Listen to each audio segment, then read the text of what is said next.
What's up everybody, welcome to my 6th tutorial on XHTML.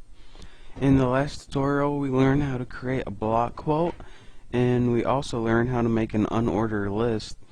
And today we're going to be playing around with a font tag, changing the size and the color of the font on our website, and maybe some other stuff too if we have enough time. So let's get started and go ahead and clear out anything you might have in your body from last time so you have a nice empty body to work with. And just type any text in it to get started. This is text. And I'm going to go ahead and copy this and paste it a few times to represent what a paragraph might look like. And if we save that and we go ahead and look at it right now, then we could see that it's kind of plain right now, just black text, average size, white background. So say we wanted to do something different. To change the color or the size of the font in this paragraph, you need a tag called the font tag. And I'm going to split this up just to show you what it looks like before and after. So let's say we wanted to make this font red.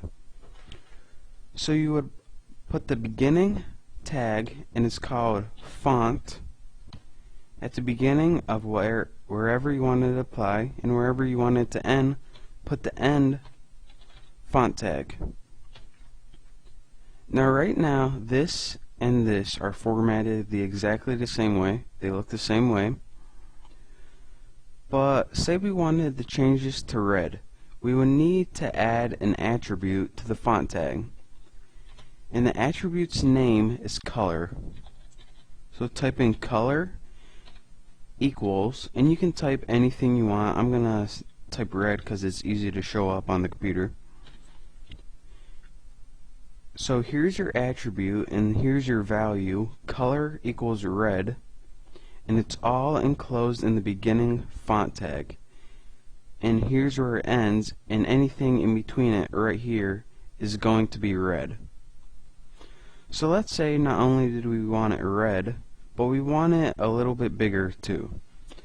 To change that, the attribute to use is called size. And you can pick any size from 1 to 7, 1 being the smallest, 7 being the biggest.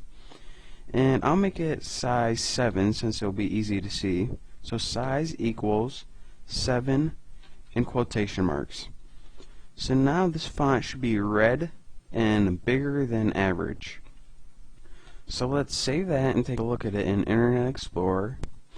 And as we can see, instead of using the body attributes, which would apply to the entire body, using the font tag, we can apply attributes to certain parts of paragraph.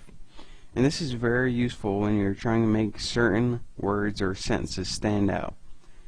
As you can see, this is all that we applied with our font tag, and this is what we left normal. You can see the difference, see the color, and that it's bigger. Now you can also use one more attribute that's very helpful, and that's called the face attribute. And this changes the font. Now by default it's Times New Roman, and say we wanted to change it to Arial. So we put face equals and type in Arial and end it.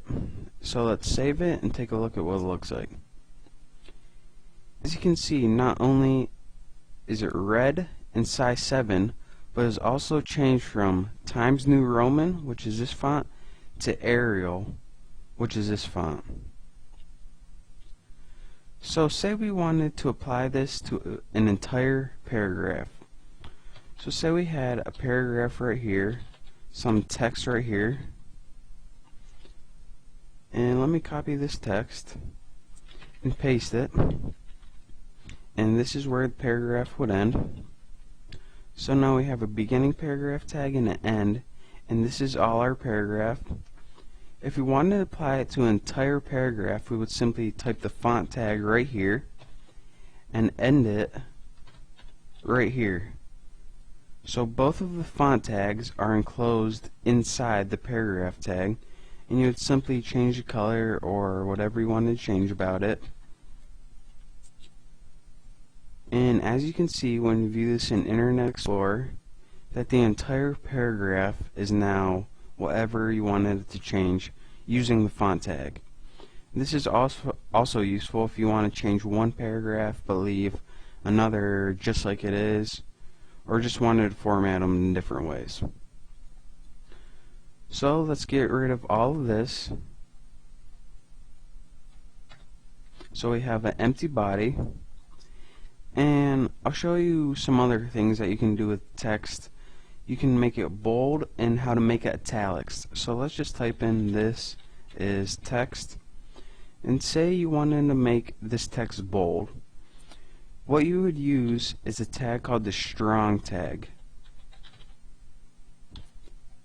and you put a beginning tag beginning wherever you wanted to begin, and an ending strong tag wherever you wanted to stop it from being bold. And say you wanted something else where you wanted to make it italics. Do that, you would open with the EM tag and write whatever you want to make italics. This is italics, and end it with the ending EM tag. So anything you want to make bold, you surround the strong tags, and anything you want to make italics, you surround with the EM tags. So let's save that and take a look at what it looks like. And as you can see, what we surrounded with strong is now bold, and what we surrounded with EM is now italics. And I'll show you guys a couple more symbols that are quite useful. So let's close out of this. Say you wanted to add a copyright sign. To do this, you would put the symbol above the 7, the ampersand, and type copy and type semicolon. Now this character is special. It's not like anything else. It doesn't interpret these symbols individually, it interprets this as a whole. This entire thing together is a copyright sign.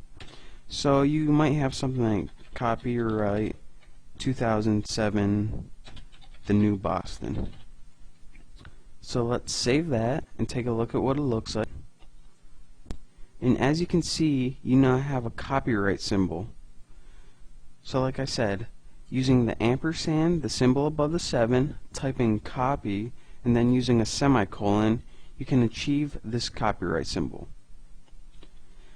Now, let's clear out our body so we have an empty body and type this is text.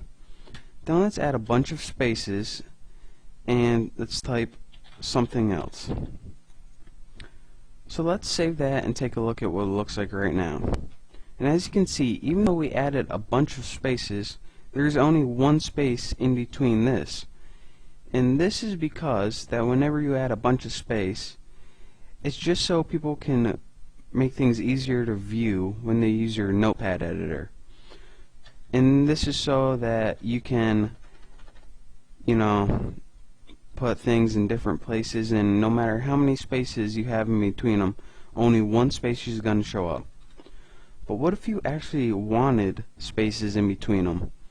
Well, to do this, you would need to add something called a non-breaking space, and it's a lot like the copyright symbol. You use the ampersand, the symbol above the 7, type in NBSP for non-breaking space, and the semicolon. Now I'm going to go ahead and copy that and paste it a few times just to show you guys. I'm going to go ahead and save it and launch it in Internet Explorer. And as you can see, when you add those, you have space in between your text, and this is very useful. If you just keep adding spaces without this, then the browser is not going to recognize this as an actual space. If you want to make an actual space that your viewers can view as a space, you need to add the non-breaking space symbol. And again, that's an ampersand, N, B, S, P, and a semicolon. And we're out of time for right now, but in the next tutorial we're going to be learning about how to create links.